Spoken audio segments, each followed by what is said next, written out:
play of the game from way down. Silence. Rainer getting absolutely A team wipe. The living bomb's going. Oh my goodness, the ring. Bob says Nico gonna find Rainer.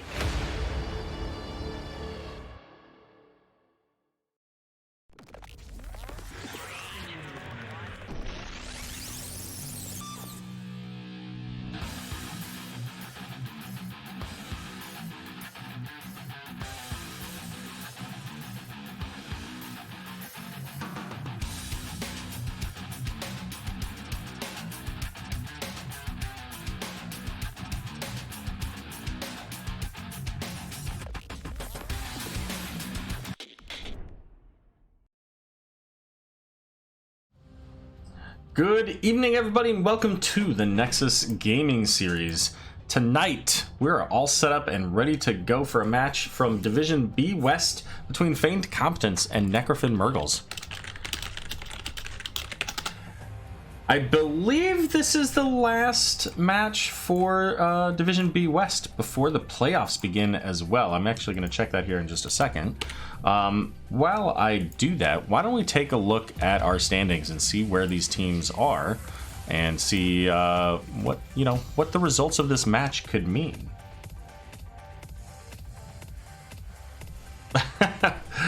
So it looks like Feigned Competence sitting at 9 points. Necrofin Mrgles sitting at 11. Oh my goodness. This match determines who goes to the playoffs. Necrofin Mrgles with really even 2 points could find themselves ahead of Spooky Ghosts. Maybe even 1 point. I don't know if they have the tiebreaker. Feigned Competence also, if they hold the tiebreaker over Spooky Ghosts, could find themselves sneaking into the playoffs. This is absolutely crazy. So we'll have to check that out. But our map bans tonight going to be from Feigned Competence. We've got the bans onto Battlefield of Eternity and Volskaya Foundry. Necrofin banning out the Alterac Pass and Towers of Doom. Our first map of the evening is going to be Infernal Shrines. It was the selection of Feigned Competence. And let's get right into it. Shall we? I think we shall. Let's go ahead and get rid of that Discord camera. We don't have a co-caster tonight. You know who we do have? Super Alpha! Let's go ahead and just move her over here. Over the chat window. I think that's plenty right there. We'll go with that. Stukov and Kael'thas being banned out by Feigned Competence, with Necrofin Mrgles picking up the Deathwing ban and Maiev, and that's going to leave Ariel up for the first pick.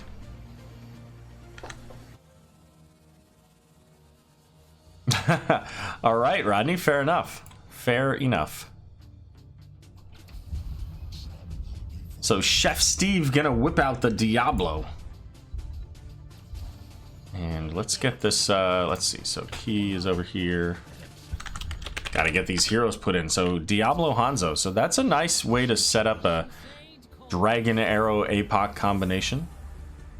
On Infernal Shrines, could they even go into something with the Dragon Strike? Could that be a thing that happens here? I don't know. Leoric and Johanna, though, gonna be the follow-up picks for the Necrofin Mrgles. See, Johanna is Nullius. There we go.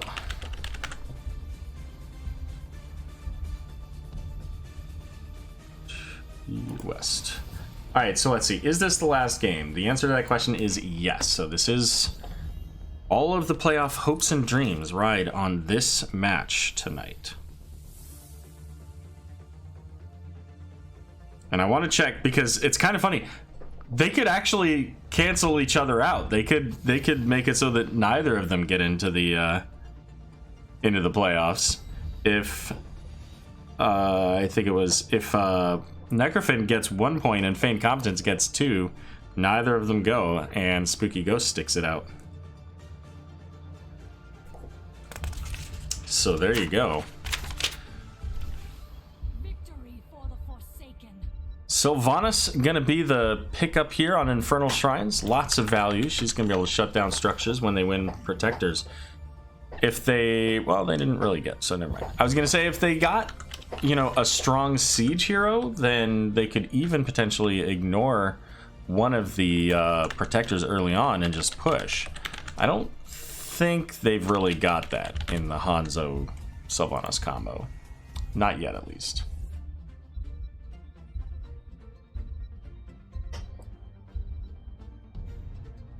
All right, so Orphea and Sergeant Hammer.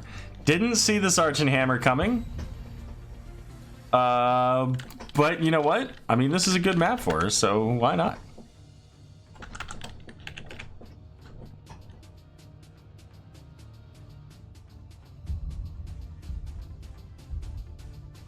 All right, not yet at least. Oh, gotta mute that. There we go. Burn that off. All right, last pick here is going to be Alexstrasza. So Alexstrasza could see her going into Abundance, the Circle of Life there.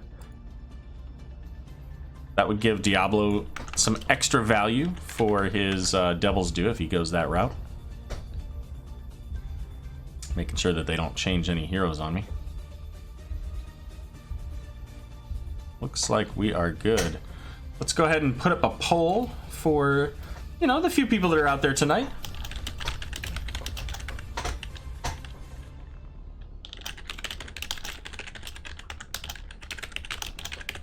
All right, who do you think's gonna win this game? Is it gonna be Feigned Competence on the left, or is it going to be Necrofin Mrgles on the right? Vote in chat, hit that drop down, select the team you think's gonna win, and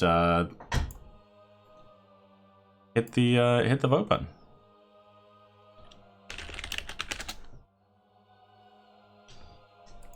I'm gonna try to put together an early look at what the bracket could look like here.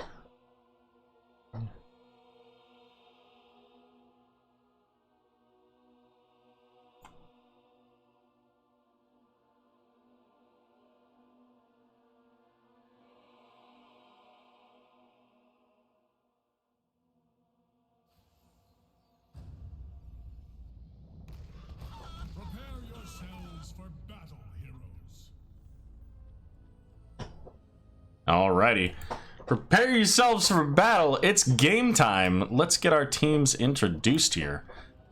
On the left, we've got Feigned Competence. Captain Squiddy playing Blaze. Chef Steve on Diablo.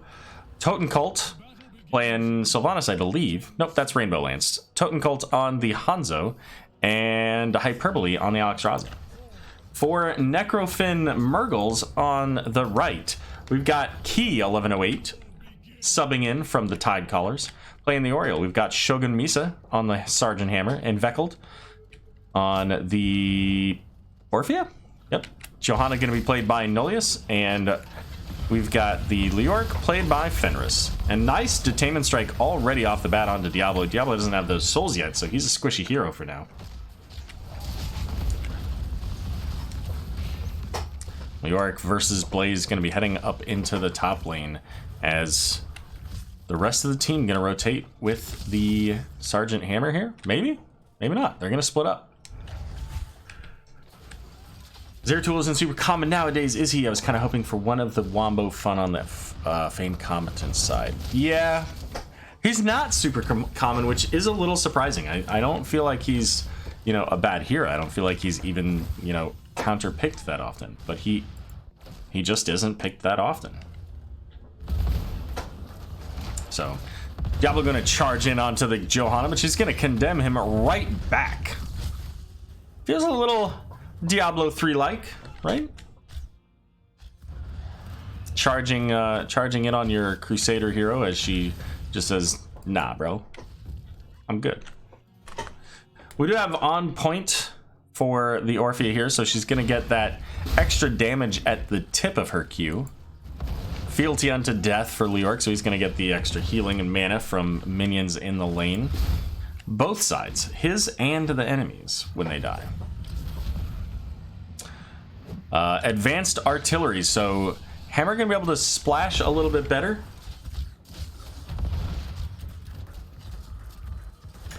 Laws of Hope from the Johanna here, and Searing Light for Oriole. So Oriole's gonna be able to do damage with her Ray of Heaven, I think it's called. Yes. And you get Hope back from that. So that's really fantastic on a map like this where, I don't know, you got some Shrine Defenders and you want to get some Hope back and also do a bunch of damage. Meanwhile, for Feigned Competence, we've got Sylvanas going into the Shadow Daggers there, getting that Unfurling Shadows. Currently only 6 stacks, but not a lot of team initiation.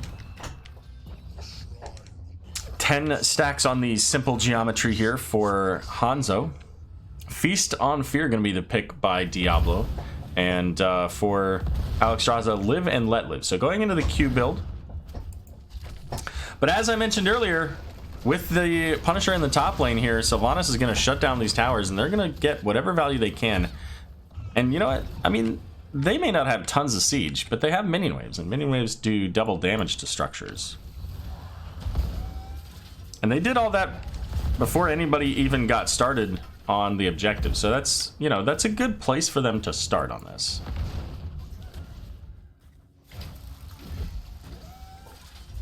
Johanna's lagging a bit behind, but so is Sylvanas there with Jet Propulsion coming in, landing onto the Leoric. The flip charge onto Leoric, so he's going to have to Wraith Walk out of there. And we've got Sergeant Hammer sieging up here in the back. Alexstrasza is going to pop Dragon Queen Jet Propulsion in onto 2.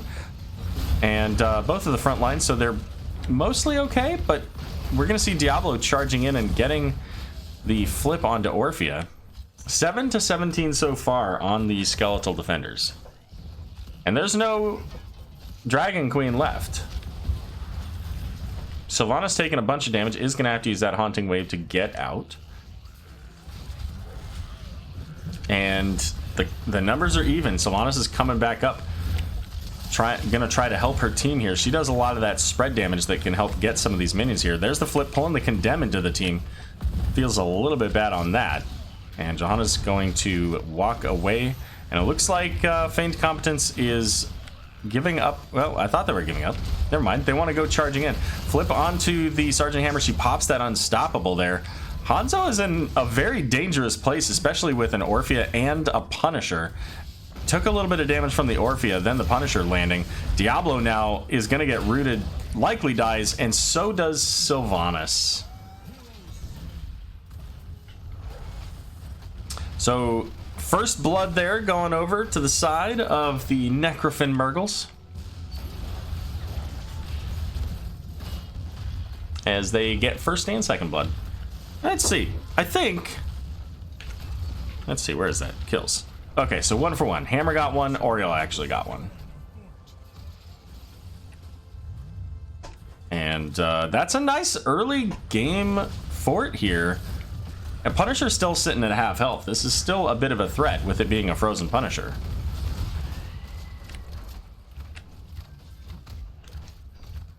Camp invade gonna be the call, so that's gonna get them the Shaman camp. More importantly, it's gonna deny it from Feigned Competence. So they're gonna keep the team locked down in that top lane for an extra bit of time, giving them the opportunity to siege in on the mid lane now and prep another lane for another potential Punisher and you know, leap and kill. Maybe get this mid fort if the next shrine comes mid lane. Hover mode picked for Sergeant Hammer, so she's able to adjust her positioning very slowly. But who's gonna stop her? Anybody that wants to get close enough is either knocked back by her or takes a bunch of damage on the way. And right now, it's just damage time. They've got to find a way to make this work. They've got to get in onto that hammer. And at least right now, that's not going to be enough. So that hammer was able to pick them up the full wall, getting solid protection out of the Johanna and Oriole. Meanwhile, in the bot lane, Leoric and Blaze, mostly Leoric hanging out in the lane. Wolf happy to do it. Jet Propulsion in onto the Leoric here so that Blaze can try to get out. But it's not going to work out. Leoric getting the Entomb Never mind. Diablo got the charge body blocked so that they couldn't attack the Blaze. So Blaze actually does survive. He's able to wait out the Entomb and eventually just walk out. The BFG didn't even do enough to finish that off either. Oriole gonna get the Detainment Strike onto Diablo, so no follow-up to take him out. But this is 5 versus 4 here in the bot lane. And at least so far, Feigned Competence has not found the answer to getting out of the hammer. It was 5 on 4. Sylvanas left. Looks like the rest of the team is kind of doing that as well. But this is about to be another lane that's just going to lose some wall damage. Because they're just not getting in there. Big damage coming from Sylvanas, able to get hammer brought pretty low. But not low enough. Oriole's just gonna pop that heal right back up. She's sitting at half. Again, Blaze versus Leoric up here, so we see the two of them following each other. Just like, I don't know, the moon and the sun chasing after each other. Across the sky. Not just the night sky, but the sky. Jet propulsion onto Leoric so that he can walk away once again. Also, I never mentioned, but we've got the endurance stim pack giving Blaze that shield. Alright, Feigned Competence getting started on the Punisher. They're already a quarter of the way, rapidly approaching a half point here. And they should still have Dragon Queen. So Diablo very close in, gets the APOC out. There you go. There's that jet propulsion stun as well. So Hammer getting the pressure, but BFG down a straight narrow corridor. Gonna get both of the tanks very low here. Diablo charging in onto the Johanna, and they do secure that kill, but here comes the Entomb. Leoric trying to get Rainbow Lance. They get that kill as well. Diablo could be the next to fall, but Fenris is getting low as well. Got knocked back, probably saved by Alexstrasza there. We see those blessed hammers coming out from Johanna as well. But you know what? Ultimately, it was just too much of a lead, and Feigned Competence was able to pick up that Punisher. Now, somebody's got to deal with this, and we did see here the defend ping. I'm guessing that Blaze is going to be heading there, possibly even Sylvanas. So this Punisher is going to get cleared out. It's not going to get very far. It's going to be able to do some damage to this fort, but it's not getting much farther than that.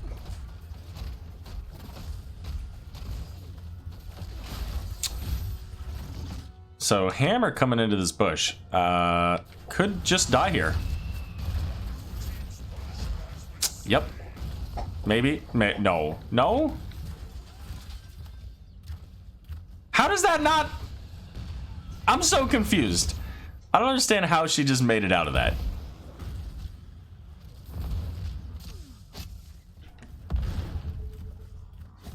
Like, that just broke my brain. Like, Sylvanas should have been able to burst her down very low. And Diablo with the shadow charge into the wall, like... How did that not do enough? I don't know. I don't get it. 5 on 5. And I mean, that just emboldens Hammer, right? Because she already was having a field day with nobody being able to get to her with the front line. Now she just literally walked into the enemy camp, fought 1v2, took long enough to get out that her team could show up, and then they just walked in and stole the camp back. Absolutely bonkers to me.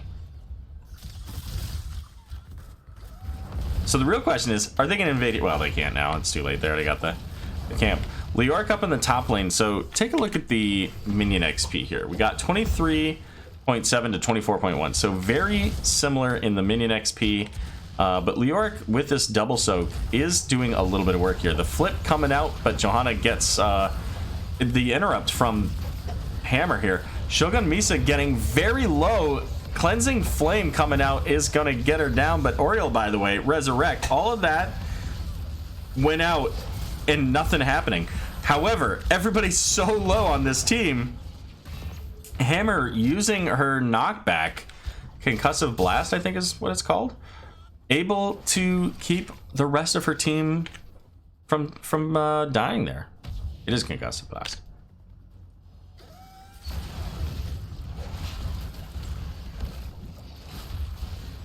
So great play here from the Necrofin Mrgles, you know, to get this, for one, to be able to get the Ariel, but for two, to be able to make use of that hero and the other heroes around. I mean, there were 3 people about 100 health. There were 3 people that could have died to a single scatter arrow. But level 16's on line for Necrofin Mrgles. They are able to get another fort down, so that's the 2nd fort for them here. 113 stacks here on Unfurling Shadows for Sylvanas. 47 for the Grillin kill for Blaze. So just a few more so that he can get that extra couple seconds. Sitting at 0 stacks for the Shadow Charge quest here for Diablo. Devastating Charge. But that's okay, he just got it a little bit ago. APOC coming out, they get the Detainment Strike as Diablo charging in. The Silence coming out as well. Crushing Jaw's gonna land onto the front line. Chef Steve now trying to get something happening here as his Blaze already went down. Leoric does fall, but he'll be coming back relatively soon. Can Key does fall, but has the Resurrect. Sylvanas with that Unfurling Shadows, getting that Shadow Dagger out. These two are still very low, so if they can keep this going, just like that, they will get the kill onto Orphea. And 26 to 30. If Sylvanas actually goes back in, she can probably get the kill onto that Sergeant Hammer. Has to stick with it. The armor is down, but the rest of her team's not helping. Yikes, feels super bad there. They elected to get the Punisher, which, you know, is value. They needed to do that, but you know, a hit or two would have been enough to get the kill onto the Sergeant Hammer. Blaze came back to clear this up, which was, I mean, it was necessary. It kind of worked out. I think they probably could have had the same result if Sylvanas hadn't gone for the Sergeant Hammer. But I don't think that's on Sylvanas. I think that was the right call. You've got a low health Sergeant Hammer. Take her out. Rez was already down. And I think you still win the Punisher there, but now your defense is a lot easier. Or, I guess your offense is a lot easier.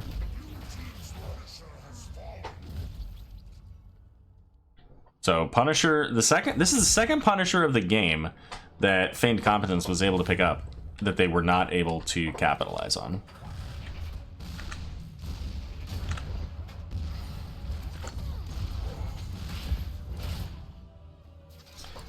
Bottom Siege Camp, this time going over to Necrofin Mrgles. And Feigned Competence is kind of on the back foot here. They've got to try to find a way to get structure damage and keep the pressure going. Right now, though, they're down. Like, Midfort is essentially, yeah, it's like two hits away for Hammer.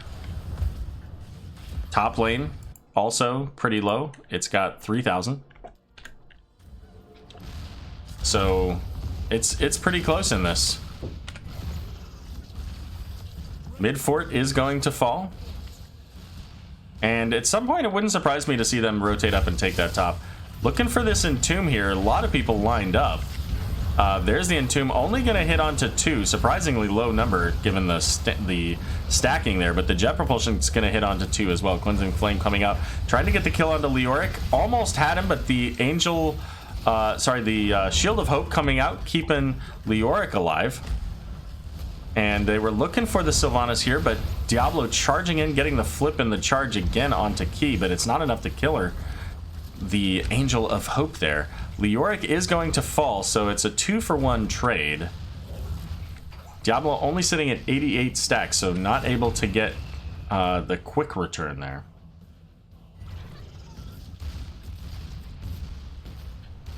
Oh, and by the way, now Hammer at level 20 has Ultra Capacitors. So she's just getting massive attack speed when she attacks heroes. Possibly looking at a mid keep here. They don't have Diablo. Still for 10 seconds. Trying to get what they can. Trying to eliminate the minions at the very least. Blaze getting punted off to the side here. Still half a level to go for Feigned Competence before they're going to be able to have level 20s, and that's going to be the next fight. Even on level 20s, top lane control point here. And this goes into a weak keep. So this is one that Feigned Competence definitely needs to win. And they need to win it hard. They need to get some kills out of it. And not lose their own people so that they can actually push with it. Well, level 20s, let's see if they can make something happen. There's the APOC charge in onto Hammer. She's got Unstoppable. Big Dragon Arrow with play of the game. Getting the kill onto the Sergeant Hammer here. Inveckled gonna fall next on the Orphea. And now, so far, it's a 2-for-0. Make it a 3 as they do get the kill onto Oriole. They're trying to get Hanzo, but they get the quad kill. Oh, they did exactly what they needed to do to get those kills and now secure this Punisher in the lane they needed to secure it. Now they need to get the pressure going in this lane, though. They need to leave one person to clear this up and keep pushing on this fort wall. Get the fort maybe even down if they can prep the lane enough. Here comes Oriole. She's going to be back. So they'll at least have the 2. They won't have the Resurrect cooldown for when this is up. Now this has full minions here, so gonna get a little bit of damage, but not a whole lot, as Oriole's gonna clear those out. And we have 39. I think they just pick it up now. Like, there's no reason to give the timer here. They've got the siege camp coming up here, or the shaman camp coming up here. Just pick it up. Like, this is getting you not a whole lot of value either, which is fine. I mean, clearing this is good, but pick up the point, guys. Now everybody's alive, and you're gonna have a siege camp going in the mid lane. So I think that they took too long on that. Once the shaman was picked up, I think they should have just pushed at that point. Lyric's gonna bait it over the wall. He's gonna get the, I don't even know the name of that. Pacify. And this is what I was concerned about right here. Pushing it onto this keep, we may now have just straight up a core race. Now, I don't know which team wins this. Having the damage reduced from the Leoric is a pretty bold thing there. It's going to reduce them significantly. But Sergeant Hammer is on the core, has the shield down. We're racing now. We got the dragon coming out. Boss is here. This might be enough, but the leap onto the Leoric isn't enough. They are so close. I don't know that they can do it. It's gonna, oh my goodness, they just barely pull it off. Oh my god, what a finish to this game. Holy cow. Feigned Competence pulling it off. And it was so close. Lyric was so close. He pulled the Punisher away from the core, had it punching onto him for an extra couple of seconds. And 2%. All the difference there. 2%. They committed. They did what they need to do on that top point exactly as I said they needed to do it. With the exception of, delaying that just a moment. So, you know what? All right, they did it. They won. Not how I thought they should have done it, but it was close. So congratulations. What a finish. What? Oh my god. What a way to have this last game of Division B West finish the game. I can't believe how that just finished up. Somebody clip that and send that to the highlights, because that has to be in highlights. That's got to come up. If Nexus Edge does their playoff circumstances and showcase that, like do highlights this week, that's got to be in there.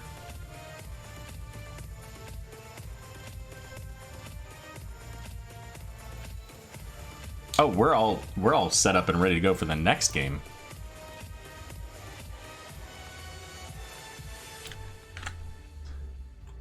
Okay, let's see. So That's how that would all set up. Okay, so I've just been kind of putzing around here, working on a bracket. Oh, I'm on the wrong screen. You guys can see all this. Let's take that away. There we go. Let's see. So point to the blue team. So Tomb of the Spider Queen is going to be our next map. Where are we going on this map? This is the selection of Feigned Competence, it looks like. Votes for game number 1, if I remember correctly, was 75% in favor of... I want to say the Mrgles. It was 3-1 in favor of the Mrgles. And that was a tight match. That was absolutely stellar. So, yeah, crazy. Crazy. Let's see. So, Necrofin, Feigned Competence. So, Feigned just got that. So, they can't tie. So... Alright, so I just need to know what Spooky Ghost has for their results. So who does Spooky Ghost have the tiebreakers on? Phoenix, or rather, do they have the tiebreaker on the Mrgles? They do, 2-1 over the Mrgles. And for, where are they? Feigned Competence. They also hold the tiebreaker over Feigned Competence. So let's take a look at those standings again. So Feigned Competence cannot get into the playoffs. They can get 12 points. They cannot get into the playoffs because they would lose that tiebreaker. Necrofin Mrgles needs to win 2 games to be able to get into the playoffs because they have to have the tiebreaker.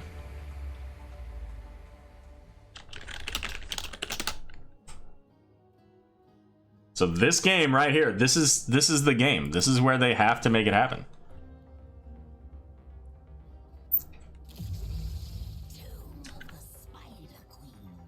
In fact, you know what? Let me show you what this bracket might look like. Now there's an opening there up at the top. This is what this is the standings as they are right now. And this last match will determine who fills that spot. If Necrofin Mrgles wins the next 2 games, it'll be them. If Feigned Competence win either of those 2 games, it will be Spooky Ghosts.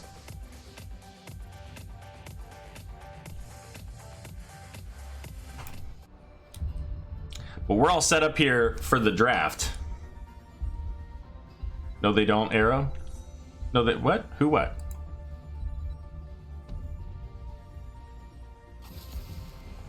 Who don't? Who don't and what?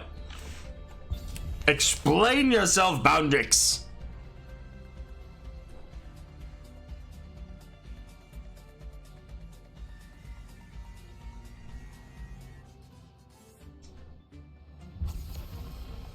Just writing down real quick the heroes from that game. So we're gonna get Deathwing and Sylvanas banned, along with Stukov and somebody else.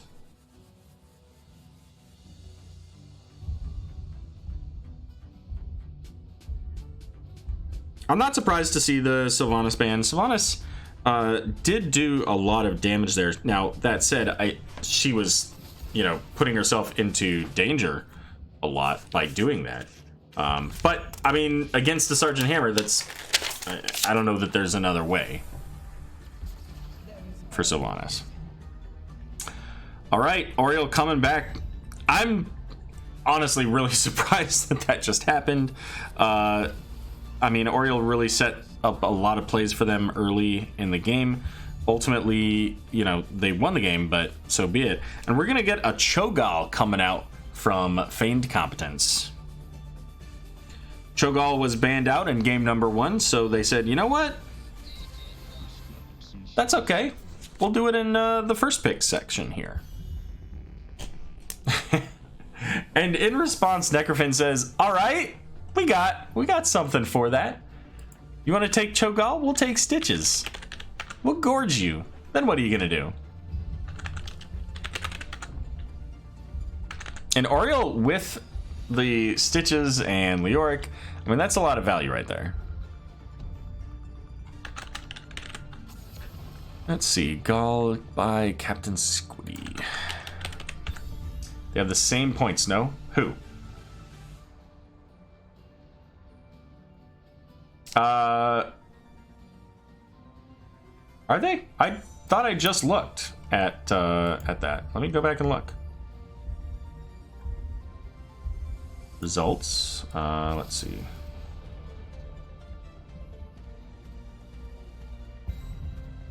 No, Double Kegs has a 2-1 over Who Knows Gaming. At least according to the website. Yeah, so Who Knows Gaming is actually 6th, and Double Kegs is 5th. Did I not? I thought I put that right. I did.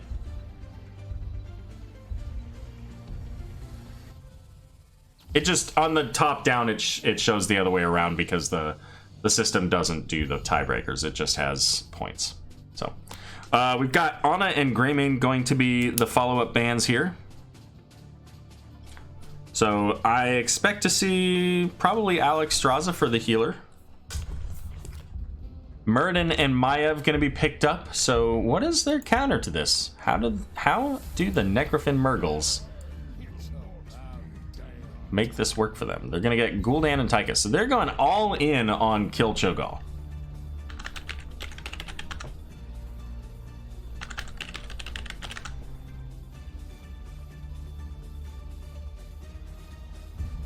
Oh, gotcha, Boundrix. So yeah, I just fizzed. Devil Kegs is actually 5th, and Who Knows Gaming is 6th. And there's the Alex Straza.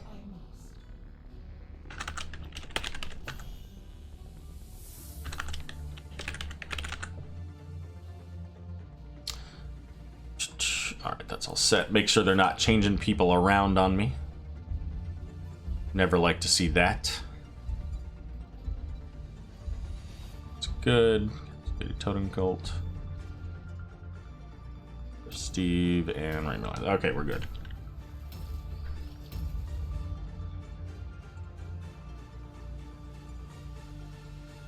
All right, let's go ahead and put up a new poll for you here.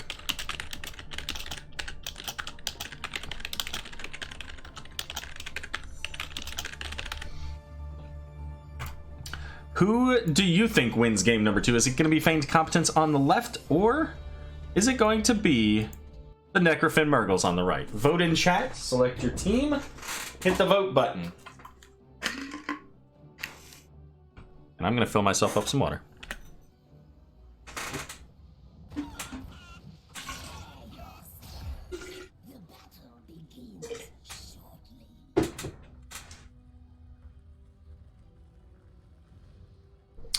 Alrighty, let's get our teams introduced. On the left, we've got Feigned Competence. We've got Hyperbole playing the Alex Straza, Rainbow Lance on the Maiev, Chef Steve on Mrgles, Totem Cult on Cho, Captain Squiddy on Gall. Necrofin Mrgles on the right here. We've got Inveckled on the Gul'dan, Fenris on the Leoric, Shogun Misu playing the Tychus. Nolius gonna be playing that Stitches, and Key 1108 on the Ariel once again. There's that hook onto that big body there on the Cho'Gall. The Cho'Gall is able to get into the healing circle. So doing just fine. But Gul'dan taking a lot of damage. Also probably some life taps in there. Tychus gonna get pulled in by the Maiev.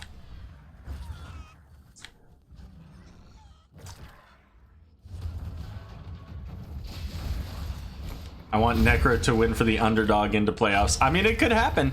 Tychus coming in, gonna get some damage onto the Cho'Gall. Not quite enough as he's in that tank stance. Some talent choices. What do we got? We got Hungry for More for Stitches here. He's gonna pick up all those extra globes. Bellflame quest there for the Gul'dan as well. So a little bit surprised instead of the Echoed Corruption, but that's fine. Tychus falling very low to that Cho'Gall combination, especially with the Maiev there. Another moment Maiev gets a tether, and you got problems. Gonna be Dash, kind of the original version of the run and gun with that level 1 quest, giving you the movement speed and additional range. Fealty to unto death. We saw that earlier, as well as the Searing Light on both of these same heroes.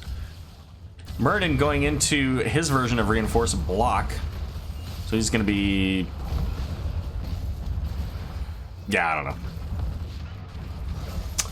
Probably not the way I would have gone. Tychus like attacks so fast that one stack of block doesn't do much for you when it's on a timer like that. Because it doesn't stop the minigun.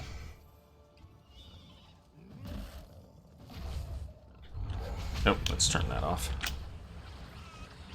Let's see. For the Gaul, we've got Taskmaster. So every time Cho is hit by a basic attack from a hero, his shove is reduced by a second.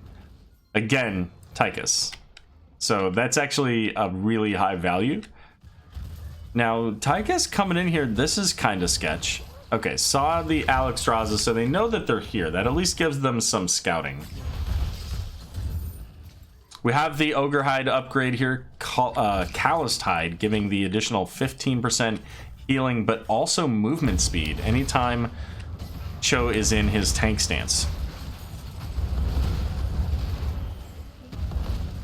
Bruiser Camp coming out here, not quite enough gems for a turn-in. Oh no, rip. So I was just gonna say here, 40 gems so far. Now Stitches rather getting very low, is just barely able to survive there, getting the heal from Key, also tapping the well. And in the rhythm for Tychus, so that could pose a problem to the Cho'Gall. It's not the bigger they are, which is often the pick for these high health targets. But check it out, already 15 globes for Stitches. That's insanely good. That's already a bonus movement speed for Stitches, but keep in mind too, that's extra health. Fair enough, yeah. That would be hard to... I assume that the block is for Leoric, but again, I mean, if Tychus ever attacks you, it's just gone, so it's like, whatever. Oh, and I didn't point this one out here. Bonds of Justice for those tethers here. You've got a Stitches and a Leoric, so getting the doubles eventually in the big team fights will be, significantly easier. And Cho'Gall can poke this out pretty well, even from a fairly far distance. Shadow Flame from Cho'Gall, specifically from Gaul, is a 2-second cooldown, I think. 2 or 3 seconds. So, I mean, he can just keep popping that. Charging in, looking for the Tychus here. Gets the Detainment Strike onto the Mrgles. So, Tychus lives thanks to Oriel getting that Ray of Hope. Yeah, I said that, Ace. I even double-checked it. And it looks like with Tychus getting the turn-in here, our first Red Web Weavers coming in for Necrofin Mrgles, getting the party started.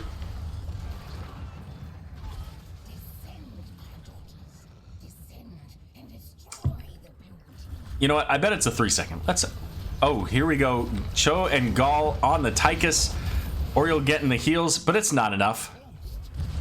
Oh, that was hilarious. Notification text hero name. I guess that's what happens when you're watching a replay. So let's take a look at this. Yeah, it's 3 seconds. Okay. Well, Gaul took the quest at level 7 to reduce that by a half second. I thought it was a full second. Interesting. They nerfed that. Still, I mean, that's a pretty significant... That's a 1/6 value, so 2.5 seconds instead of 3. It's still going to be popping off pretty often. No forts down yet, although with Gul'dan and Oriel down here, and the rest of the team up here, they're probably going to... Oh, never mind, they're pulling back, because that kill onto Leoric, and they recognized, you know what, Feigned Competence, they're on their way. Feigned Competence is nearly 10, and looking to get a turn in themselves here. Murden's trying to zone out so that the rest of the team, specifically Cho'Gall, can try to get a turn in. However, Stitch is going to be able to prevent that, at least for the moment. Now, level 10s are here for both teams almost at the same moment. Only about a second or two difference. There's the Warden's Cage Horrify coming out there. Shadow Flames, Fisher, whatever it is, coming out from the Gall. And but Tychus is going to get taken out. Tychus is coming right back, though. And Dragon Form used by Alexstrasza. Chef Steve here has used the Avatar, so he's trying to get out. But Leoric's going to be able to get the kill onto the Alexstrasza, chasing them down with the Cho'Gall. And that's going to give them the advantage here. Now, not enough gems to turn in. They only have 32 total as they pick up a few more on their way, on their quest to 55.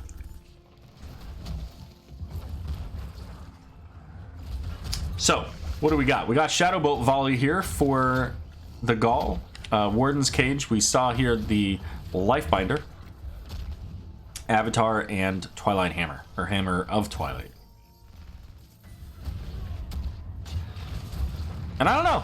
I think, I don't know. I like Upheaval, especially when you've got heroes like Oriel and Gul'dan, and more specifically, Resurrect. Right? You resurrect somebody, you put up an Upheaval, they're coming to you, and probably not with their teammates. So, like, I feel like Upheaval, especially as short of a cooldown as it is just straight up a direct counter to Resurrect. So we'll see. We'll see how this goes. The Twilight Hammer gives them a knockback so that they can, you know, if they get entombed, then just knock them away. They don't have to worry about, you know, body blocks. The tether going out here onto Leoric, so he did get stunned, but that didn't matter. He was fine. Not a whole lot of damage on him. And that's going to give Stitches the opportunity to get the second Webweaver turn-in of the game for Necrofin Mrgles. The lanes are still pretty much in the middle, although with the push into the bot lane, it looks like they want to try to focus on getting this. Maev's going to get hooked, uses the Vault of the Wardens, and Warden's Cage coming out. Is it enough for this Lifebinder? It is just barely here. Shadow Bolt Volley going out, looking for the kill onto Gul'dan. Successful, but he's coming back. He's got a resurrection. Warden getting the tether here. Is there enough on Tychus to fall? It is. Leoric as well falling, and Gul'dan's going to be taken out as well. So even with the resurrect, getting 3 kills. And Feigned Competence is looking strong in these team fights, but they've got to deal with these Webweavers now. Stitches and Oriel aren't going to really cause a lot of chaos, although now they've got the Leoric. But it looks like they primarily want to keep top lane as healthy as possible. Want to make sure that that boss can't be a threat.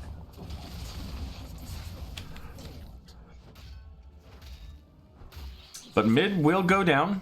Bottom is also... Oh my god, it has no health. It has 20 health. Let's see. Who has the lowest auto attacks in the game? Maybe Deckard. Does Deckard have the lowest auto attacks in the game? I actually really wonder this now. It's got to be a healer or a mage, right?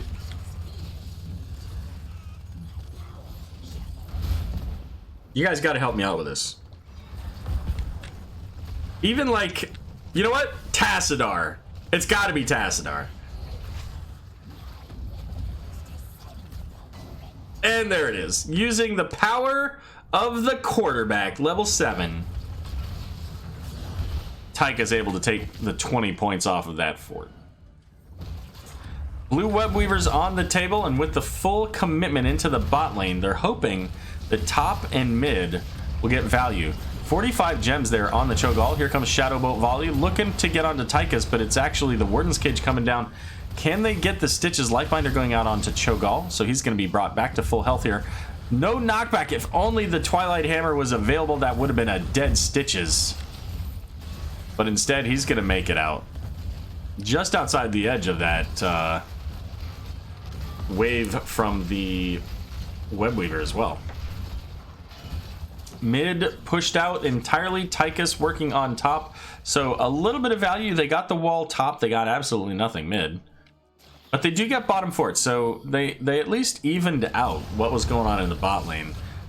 Got a little bit of value in the top lane. And they still have plenty of gems to turn in. So if they can combo this and get a second Web Weaver back to back like they're going to try to do, this is where they're going to see that value. This is where they probably get the top lane. And there it is. Coming up on 16 as well for Feigned Competence. So if they can get a little bit more XP before these Web Weavers come in and have that 16, then they can almost certainly account for the top fort. Oh my goodness. Spider Queen lady, you gotta stop calling them just random team names with the blue and the red there. Obviously not random. So Nullius there getting pacified, getting pulled back, getting stunned. But he stitches with 31 globes, so he's got a 10% movement speed bonus and a pretty significant amount of health increase, so he's just gonna walk away. Oh, you know what? You're right. Abathur would have been the one, because even though Tacidar's actual individual hits are less, his damage per second is lower. But Abathur could have walked up and slapped that fort and taken it out.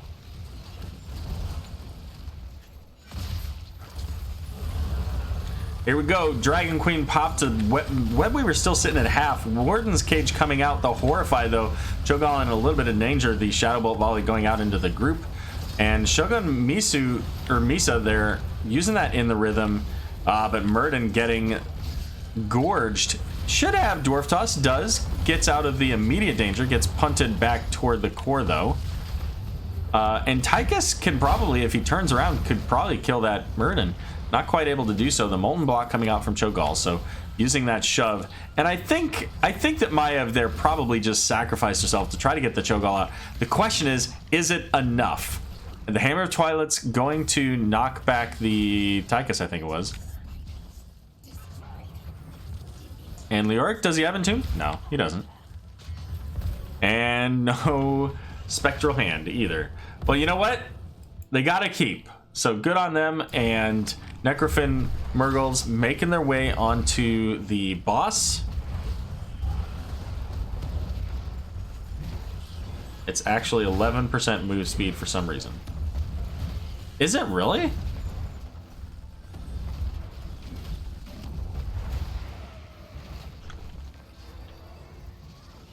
Let's look. What is he, 7? I need to select him. No, I don't want to see his talents. I want to select him. There we go. It is 11 speed. That's interesting. So it's 5% multiplicative instead of additive. That is interesting. You can see it up here at the top left, 111 movement speed. That's crazy. Never knew. All right, boss taking out top fort, sitting at a cool 60% health, making its way onto the wall. And diving in is Murden getting caught by the stun. We do have catapults on the core. It's only 2, so that's not going to finish the game. I don't know if it eventually does get any core damage, or if this wave will just finish it up. We got minions coming in here as well, and this is adding a 3rd catapult. So Gul'dan's going to make it back there. He's going to clear this up before any permanent core damage can be done. 18 to 47, make it 34 to 47 on the gem count. Necrofin Mrgles currently sitting with enough gems now to turn in, get themselves a Web Weaver. I did click on Stitches. It says 111. You were 100% correct. Right there, 111.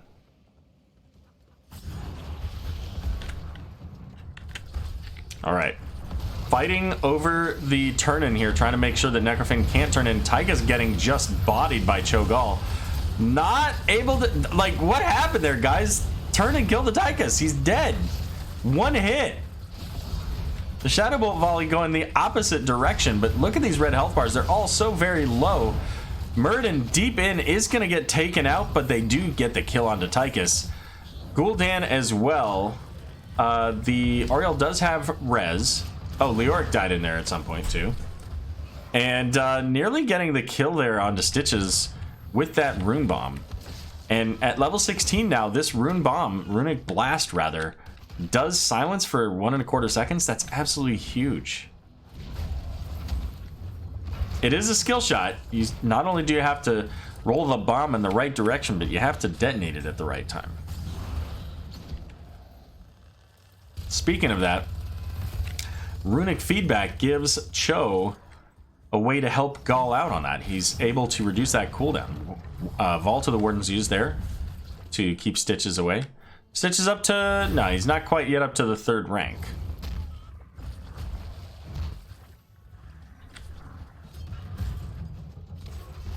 But not a lot to do. There are no camps available. Boss isn't up. Both teams do have enough gems to turn in. But it's going to require the full efforts of Feigned Competence, where really only one person's required for Necrofin. And these lanes are decently pushed. Top lane going pretty far here. Mid lane is going to be right up to the fort, and the fort may not exist by the time this Webweaver gets here. Bot lane, the only one that is really a problem for them. So, I mean, the Webweaver's just going to push it out. Which is great. I mean, it's nice. Level 20's here now.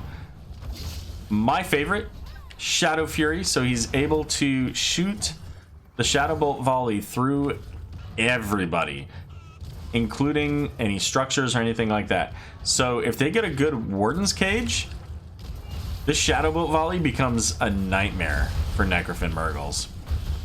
Nice silence onto the Tychus. They complete that level 4 bomb quest, giving the extra 20% distance and movement speed on the Runic Bomb. Also, of course, the damage that they add with each stack. Tychus, never mind. Tychus dropping the laser drill here. Gorge going out onto the Cho'Gall, the knockback. He's still in the mage stance too, so there's no armor value here. Buried Alive coming out. The Lifebinder gonna keep Muradin rather alive. The knockback coming out, keeping Muradin just a little bit close, but he's looking like he is able to make it out. Leoric coming back here right in front of Muradin, but the body blocks are not enough to keep the dwarf from getting out of danger. Oh, of course, Hour of Twilight. Cho'Gall has half the res timer, so he's already back.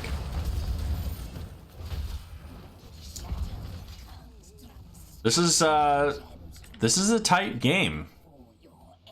Necrofin's not far behind. They are behind, but they're not far behind. They've lost one keep, but they've gotten damage onto the top keep wall.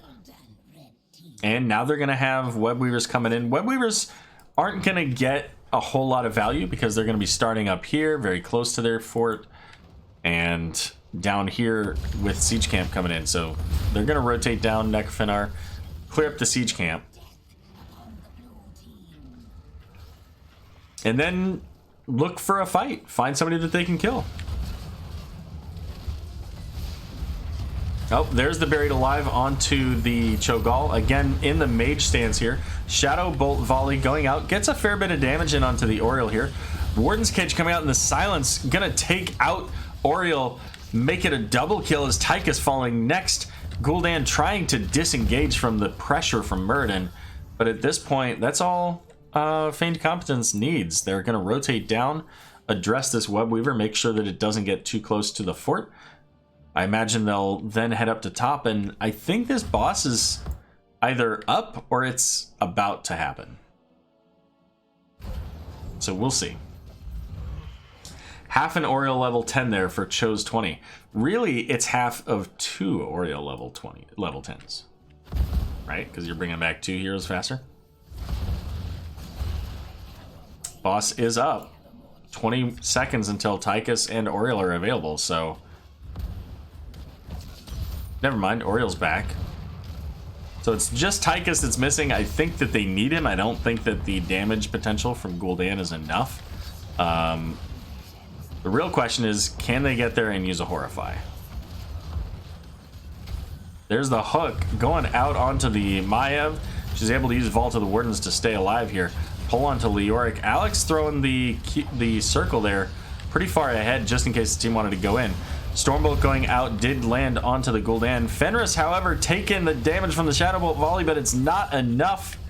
And Shield of Hope going out once again here. Murden falling very low is going to die, but so is Leoric. And another couple of kills here. Maiev popping off, getting the Oriole, getting the Gul'dan, looking for the Tychus. And with the boss play and 4 heroes on the map, it's looking like Feigned Competence gonna make their way to the core and find themselves a 2-0 victory over Necrofin Mrgles.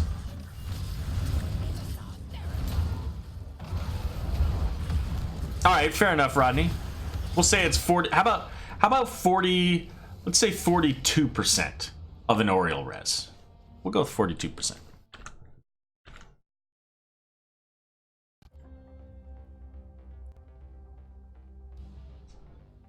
$16 kills to 7. The kills were, clearly more in favor of Feigned Competence that game. They did a great job in this game and really showed how strong their combination with that Alexstrasza, Cho'Gall, Murd, and Maiev comp worked out. I didn't actually see the vote come up. Let me see what the results were of that vote. 4-3 in favor of Feigned Competence. So the chat vindicated by Feigned Competence, played well. And let's see if we can get in. I think Hyperbole is the captain. Oops, that's not the right thing. Hyperbole. You know what? Let's just go to the NGS chat. Captain's list and West. Nope, it's Rapidity, who is not here. All right, well, I'll just whisper Hyperbole.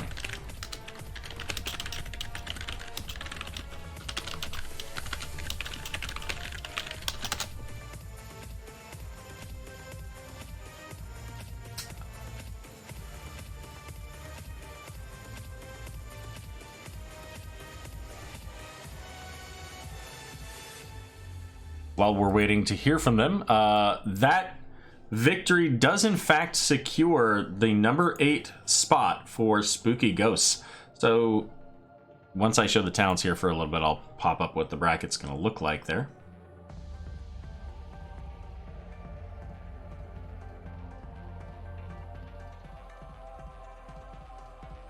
That'll be me, I suppose. All right. Oh, pulling legs over here to get people to come to an interview. Hey, so, all right, so, is this Hyperbole? Yes. Oh, okay. Because I saw the captain's tag in Discord, and I was like, oh, okay. But they're not in the game, so I wonder who I'm supposed to be talking to. But I thought you were the captain from when we had done a cast previously, so, okay, well, fair enough. Welcome, congratulations on your victory. Unfortunately, it's not enough to put you in the playoffs. yeah, too little too late, yes. Right? But it does, you know what? I mean, getting a victory at the end of the season still feels really, really good. It means that you guys put in a lot of effort. It's a payoff for that effort. And, okay, so you don't quite make the playoffs. But you know what? You're set up and ready to go for Season 9 when it comes up, right? Yeah, totally, yes. Although we'll probably be switching coasts if we fall into this again. You know what? Fair enough. And as a Division B East representative, let me tell you, good luck. We have a very competitive division on the east side of the coast. But at least we'll be able to get enough sleep for the games. Fair enough. No doubt. So let's talk about these games. Let's start with the obvious. Game 1. Game 1, yes. Yeah. So at what point, how clenched were your butt cheeks going into that? I didn't anticipate it being that close. Did you think you had the win? Like, let's start with that. Did you think that you were actually going to win? Or were you just like, you know what, guys? Whatever. We can't stop them, so just do whatever we can. Like, how did that go? I expected that we could have made a push to win. I didn't expect them to try to race against us. So pushing with that Punisher, I was a guaranteed keep. And if we did well enough in the fight, it could have been an easy core. That was the thought behind it.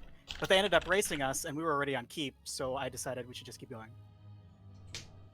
Well, and you clearly made the right call, right? I mean, it won you the game. Oh, so close. So Chefsty says, so clenched, making diamonds. Never mind. I was gonna make a joke. It probably would have gotten me in trouble, so I'm not gonna make that comment. So that game was pretty back and forth. There was let's see. I'm trying to remember. They got a couple of Punishers. Actually, I think both of you got Punishers that just got like basically no value, right? Because the kills prevented that from happening, right? I believe that their first Punisher got the fort because we lost people on the run on the escape. Okay. And then our first Punisher, I don't think did anything. Yeah, there were definitely two Punishers I remember that game that were just like, they existed, and then they were just gone. For the Punisher, and we ran away because we'd lost too much to take it. Couldn't push with them. Yeah, we had two that went that way. Right.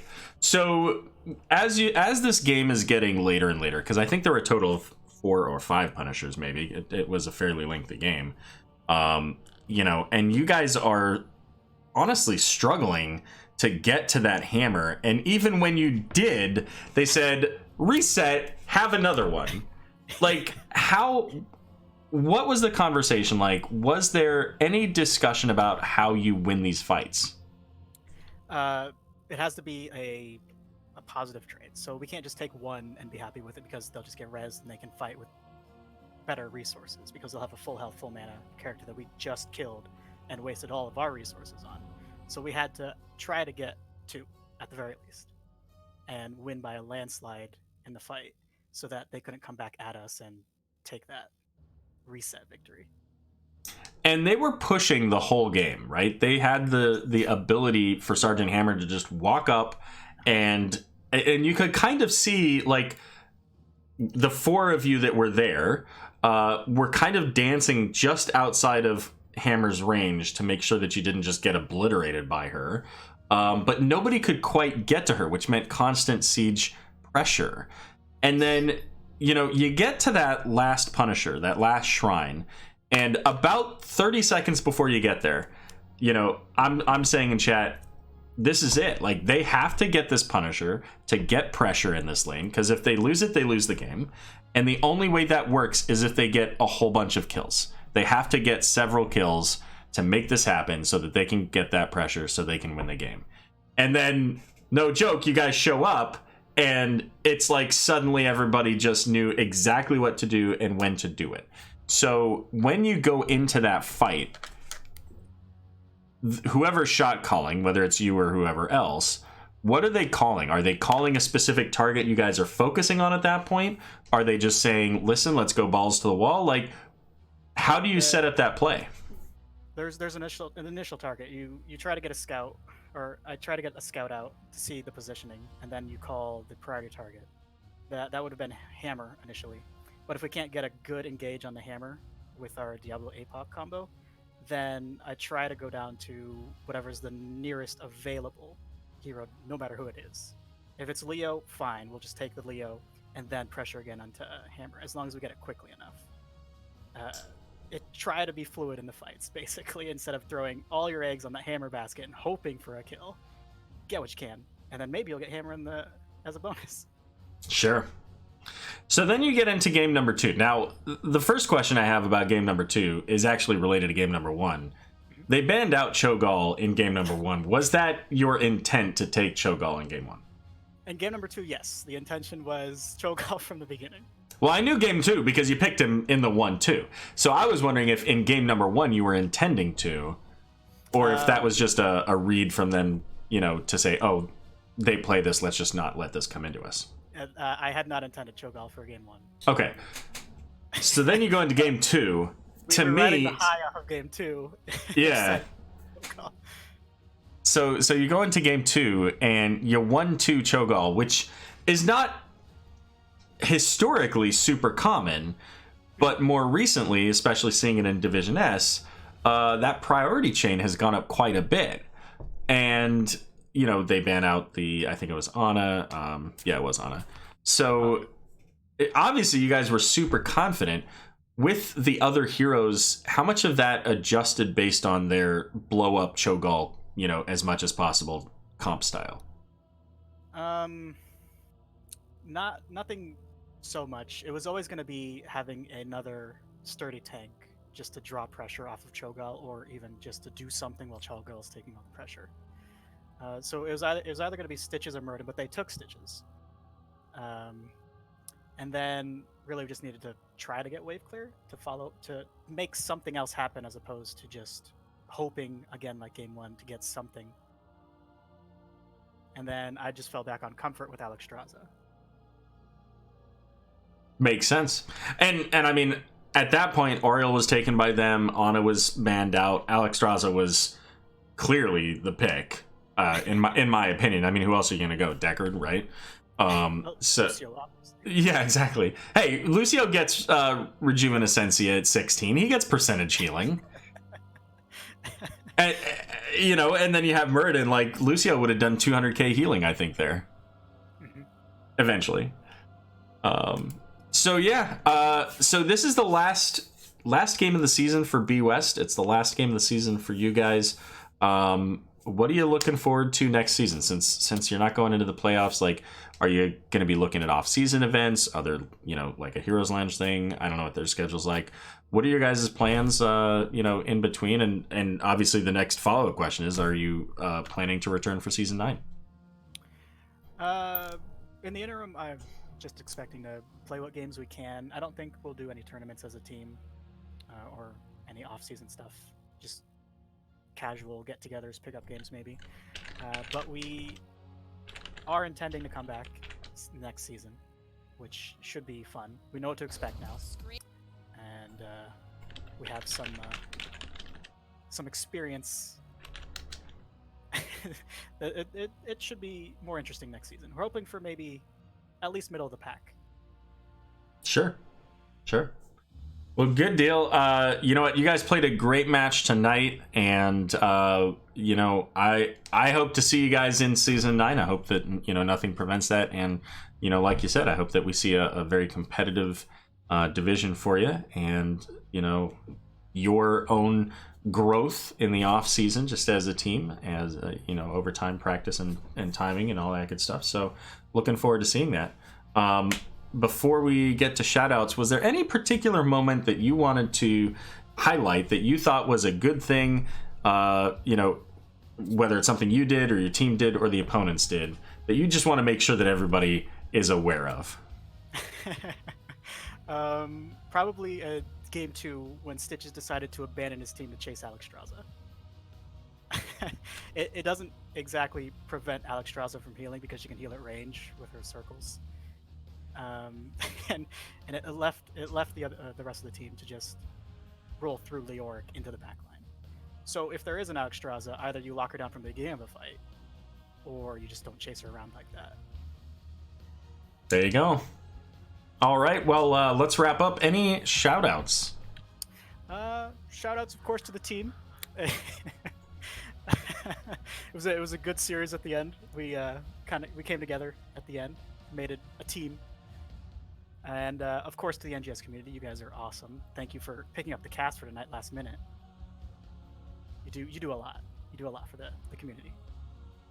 Thank you. I appreciate that. And you know what? I was happy to do it. And especially as we get to the end of the season, games like this, it was important. It determined who got into the playoffs. And I got to tell you, if you're back and if Necrofin Mrgles are back, look out for them next season, because I can only imagine that they're going to be looking. They're going to have your number, and they will lose every other match just so long as they win yours. Or Well, I they'll look forward obviously to try to it. win. This is how rivalries start. Alrighty. Any other shout-outs? I didn't mean to interrupt there. Oh no. And of course to my my budding streamer teammates, prospective sponsors, namely Corsair. They sell quality headphones. All right. Yeah, I saw the link in chat earlier. There were 1 or 2 question marks above my head when they came up, because it was kind of random. But, it works out. It works out. Well, again, thanks for joining me. Congratulations on the win. And you know what? Enjoy your break. I hope that you'll stop by and that your team will stop by and watch some of the playoffs. Watch some of the people that you competed against play in the playoffs here. And who knows, see what things look like in the grand finals in a few weeks. All right. Well, we will do so. Thank you again for the cast. Absolutely, buddy. Have a good night. You too. All right, that's going to wrap us up. Before we go, though, let's take a quick look at how things look in the standings. Well, actually, you know what? We'll come back to the bracket. So with this here, Feigned Competence now going to find themselves at number 9, 12 points. They don't hold the tiebreaker over Spooky Ghosts. So Spooky Ghosts will make it in and can breathe a bit of a sigh of relief here as they make that in. Also, I did switch there, Deviled Kegs and Who Knows Gaming, so these are your actual standings. This is how it's going to look. For the brackets. Now, keeping in mind, of course, that when these are made on the website, individual, like the 1 and 8 may switch with the 4 and 5. As long as they're in the same half, it doesn't really matter. But this is how it's going to work out. You're going to see the number 1, You Are Not Alone versus number 8, Spooky Ghosts. You're going to see number 4, Soak Every Lane versus number 5, Deviled Kegs. Phoenix Rising, the number 2, versus Roll 1 Esports, number 7. And the number 3, Lurk Patrol versus number 6, Who Knows Gaming. So that's what you're going to see from Division B West coming up. And you know what? That's going to be an exciting set of games. Looking forward to seeing those, casting some of those. But that's it for us. And by us, I mean me. But you're joining me, so it's us, right? That's how this works. Appreciate everybody stopping by tonight. And you know what? I don't see anybody. It looks like Bahamut's done. So I thought Alicia Wins was doing Heroes of the Storm, but it looks like she's not.